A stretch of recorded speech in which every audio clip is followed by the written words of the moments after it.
Chapter 24. The Way Home.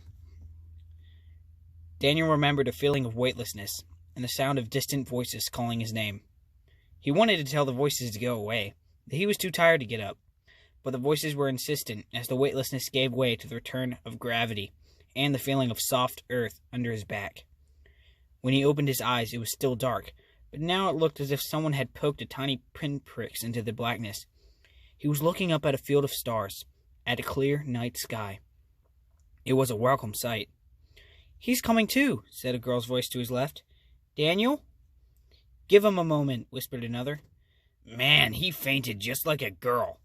"Shut up, Clay." A girl leaned over him and stroked his hair. He was surprised to see that it was Louisa. "Daniel, how are you feeling?" Okay, I guess. Did we win?" "Look around you," she said, smiling. Rose, Rowan, Eric, Clay, Bud, and Molly were all there. Most of them were grinning, too. Daniel sat up too fast, and his vision threatened to go blurry again. "Careful," warned Rowan. "You were out for a few minutes. You're bound to be a little woozy." Daniel propped himself up on his good elbow and rubbed his eyes. "Where's Plunkett?" Rowan gestured over his shoulder. "He's down there, somewhere." With Rowan and Louisa's help, Daniel managed to stand and look around. He was on a grassy hilltop, overlooking what once was the old quarry. Now it looked more like a giant sinkhole, filled with dirt and slabs of solid limestone. A dust cloud had risen from the destruction, and was being carried away on the north wind. "The whole thing pretty much collapsed," said Rowan. "You all were lucky to escape in time." "The stone. Plunkett's pendant," Daniel said, remembering. "It's down there too," Molly answered. "After you tore it off Plunkett's neck, his powers disappeared. His shroud, all. That shadowy stuff just faded, and all that was left was this little old man. When the place started to fall apart, Plunkett ran for his cave. I don't think he made it. The last I saw, the ground was opening up underneath him, and he fell. That crazy monster was just an old geezer. Can you believe it?" chortled Clay. Daniel knew he should feel grateful to Clay for his help, but the kid's careless reaction to all of this irked him too much. Daniel's plan had been to leave the old man powerless, not dead. And death was never a cause for laughter, not in Daniel's book. "I told everyone not to touch the stone, so we left it down there," said Molly. "It's buried under a ton of rocks now." "That's a fine place for it," said Daniel. Daniel looked for the first time at Eric, who was bruised and beaten up. One eye was swollen shut, and he was covered in wounds. "I owe you an apology, Eric. This is all my fault. Because Plunkett convinced me that you were the shroud, I should have trusted you." "Yeah, you should have," said Eric. "But Plunkett fooled everybody. Heck, he had us believing in those stupid rules. For all these years, I was convinced there actually was a Johnny Noble." "But there is," whined Rose. "Rose, quiet now," said Louisa. "I'll explain all this later." "No, Johnny Noble is real. I met him when he helped Eric." A sudden hush came over the group. It was Louisa who broke the silence. "Now, Rose, what did Mom tell you about making up stories?"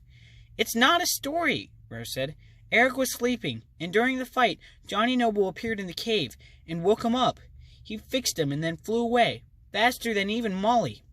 But first, he told me to tell Daniel something real important." No one said anything. Everyone was looking at Daniel. "Johnny said to tell you that Plunkett didn't know as much as he thought he knew. He said that there are more answers out there for a good detective to find." "Eric," said Rowan, "how did you wake up? Just in the nick of time, too."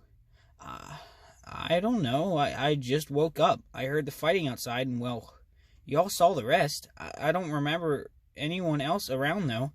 "It's true! I'm not fibbing!" shouted Rose, stamping her feet. "It's okay, Rose. We believe you," said Louisa, giving the rest of them a look. "No, you don't. But you'll see. Johnny Noble is real. For really real." Daniel looked at Rowan, who just shrugged, and then at Molly, who rolled her eyes.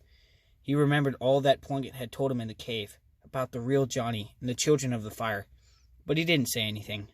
After all the lies Plunkett had woven, Daniel wasn't sure what to believe, and it didn't feel right to be filling his friends' heads with more false dreams.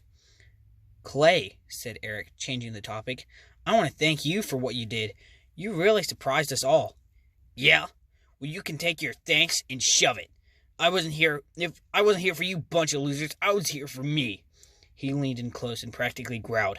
Clay Cudgens is going to be the top dog in this town for a long, long time. He turned and started the long trek back home, with Bud nipping at his heels. He hadn't gotten far when he stopped and turned back. You know what? I really should be thanking you, because I think I got something really great out of this whole mess. I got over my fear of heights. Things are going to change around this place, he said with an ugly grin. I promise.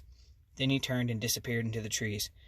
Boy, does that kid know how to spoil a happy ending or what? Asked Rowan. Eric looped his arm around Rowan's neck. We'll handle Clay Cudgens, just like we always have. I guess we'd better think about getting back, too, said Molly. I'd offer to fly someone, but I'm pooped. Yeah, me too, agreed Eric. So we bike home the old-fashioned way. Anyone want to place a few bets on who'll be grounded the longest? Asked Rowan. My mom's gonna kill me, said Molly. Are you kidding? Said Daniel. The sheriff was over at my house. I'm an outlaw. Yeah, but I've been missing the longest, bragged Eric.